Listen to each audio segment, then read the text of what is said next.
In today's Unearthed Skills History episode,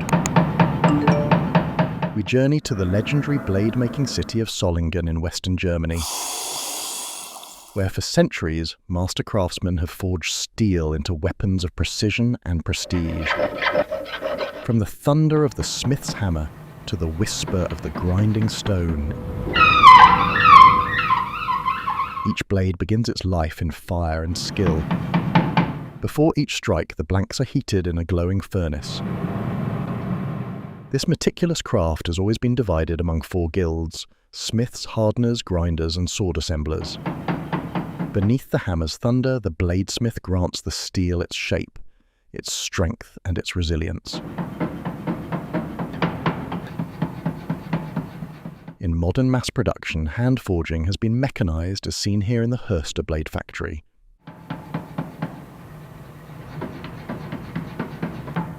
The blanks are heated in the furnace to about 2,190 degrees Fahrenheit, then fed into rolling machines.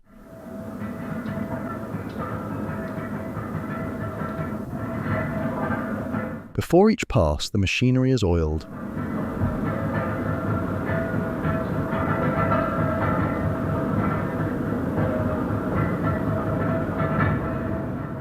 Back in the forge, Mr. Paffenhoff has set up a workshop, once a file factory, where he continues the craft. The forged blades move to hardening, carried out in a room beside the forge. Then quenched in oil or water, this gives the steel a hardened outer shell while preserving a tough, flexible core. Tempering follows in a furnace at about 392 degrees Fahrenheit, 200 degrees Celsius, restoring flexibility and elasticity.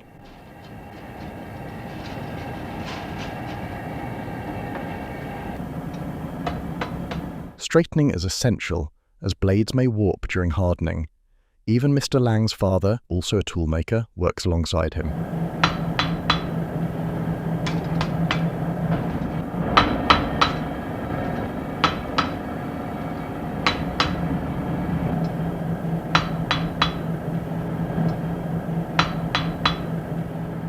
Sword grinding begins.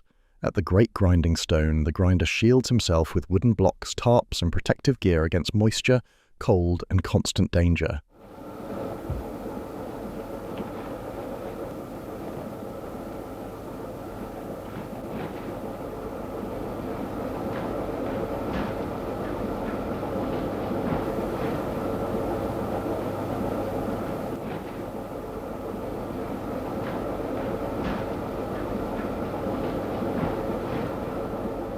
The wet grinding process brings harsh conditions, dampness that once caused severe rheumatism.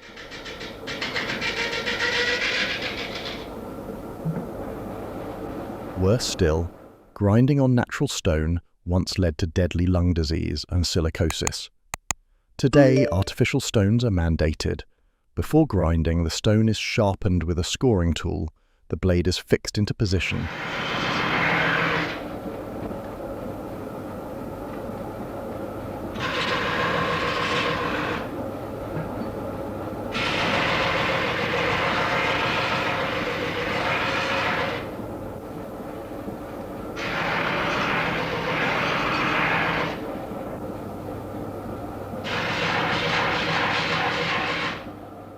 In another workshop, surfaces are refined using various stones and polishing wheels.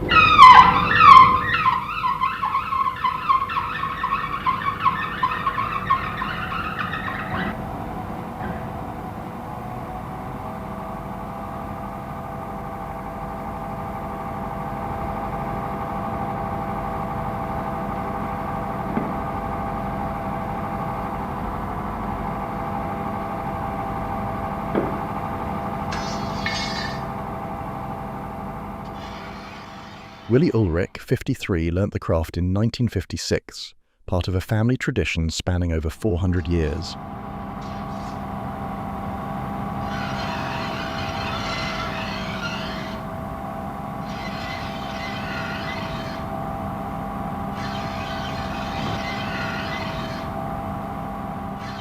At his peak, he produced 1,000 to 2,000 saber blades monthly.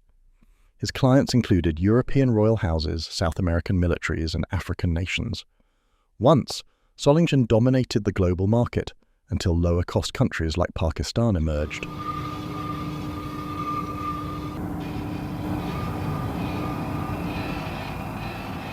Since 1985, he has also crafted complete sabres for students, marksmen's guilds, and carnival societies.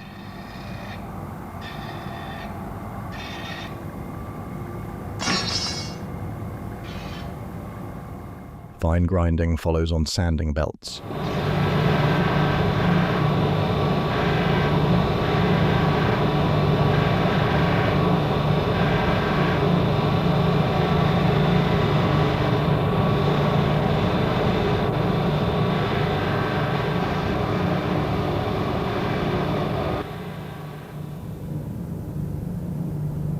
Before final polishing, a mixture of grease and oil is applied.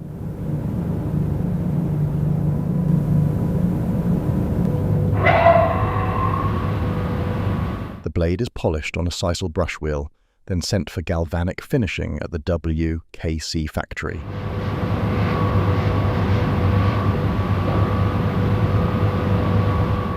Asphalt lacquer is applied to a printing plate. Excess lacquer is scraped away, revealing the engraved pattern. A water-soluble silk paper is pressed onto the plate and run through a hand-operated press.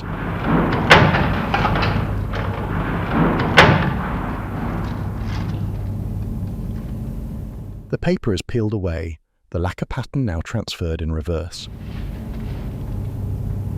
It is cut into strips and applied to the blade's surface.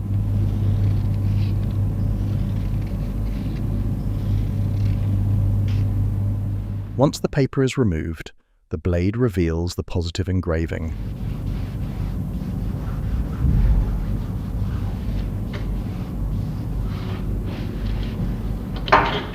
The blade is then treated with nitric acid carefully, without immersion, to avoid damaging the coating. It is cleaned in a water bath.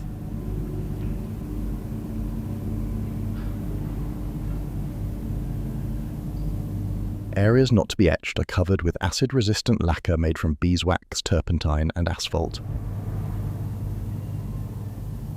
Historically, Damascenes decorated not only blades but also scissors, letter openers, cutlery, even tobacco tins. The lacquer is removed in a gasoline bath.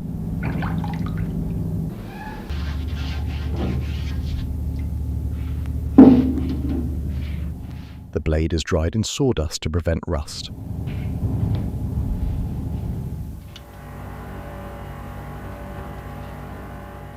In the Galvanic department, 44-year-old electroplater Karl Mummenhoff takes over.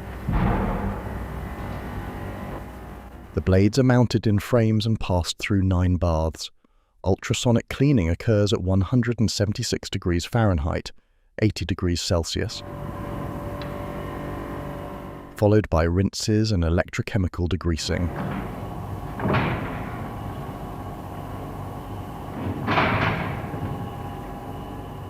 Modern systems automatically regulate current and solution composition.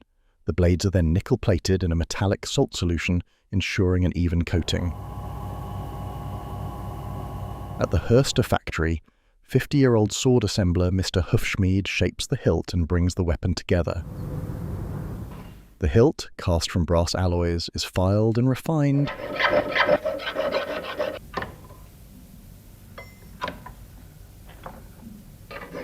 A lion's head is chiseled with fine punches, each hair meticulously engraved. Burrs are removed by grinding. Historically, the sword assembler polished blades and brought finished weapons to market.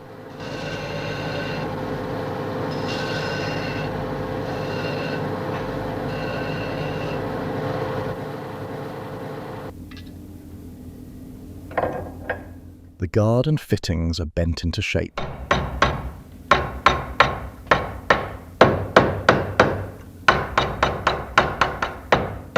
Assembly, then as now, remains the domain of the sword maker.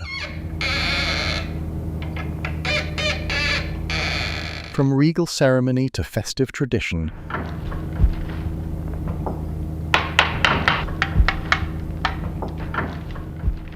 the Solingen blade has always commanded a global market, its legend forged in steel and carried through centuries. But if you'd like to see a feat of craftsmanship even more impressive than this, be sure to check out this next impressive video right here.